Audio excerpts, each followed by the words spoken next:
పరిగెత్తుకుంటూ వెళ్ళి వెంకటేశ్వర స్వామి వారిని ఆశ్రయించాడు. ఆయన అన్నారు, ఒక పల్లకీలో నీ భార్యలతో కలిపి ఎవరికీ తెలియకుండా తీసుకురా ఆ శరీరాలను అన్నారు. ఆ శరీరాల్ని తీసుకొచ్చి పాండవ తీర్థము అని ఉంది, మీరు ఇప్పటికీ వెళ్ళి చూడొచ్చు. శివకేశవుల మధ్య ఎంత అభేదం ఉంటుందో మీరు వెంకటాచలంలో చూడొచ్చు. వెంకటాచల క్షేత్రానికి నిజంగా రక్షణ చేస్తున్నవాడెవరో మీకు తెలుసా? పరమశివుడు. అక్కడ క్షేత్రపాలకుడు రుద్రుడు.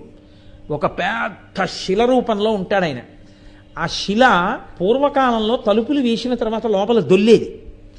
ఒకానొకప్పుడు ఎవరో పిల్లాడు ఆ శిల కింద పడిపోయాడని ఆ శిలని తీసుకొచ్చి పాండవ తీర్థంలో పెట్టారు. ఇప్పటికీ ఉంది క్షేత్రపాలక శిల.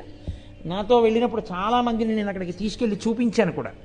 అక్కడే గుహలో మలయాళ స్వామి వారు చాలా కాలం తపస్సు చేశారు. ఆ గుహలో ఇప్పటికీ కృష్ణ పరమాత్మ పాండవుల చేత కురుక్షేత్రంలో చేసినటువంటి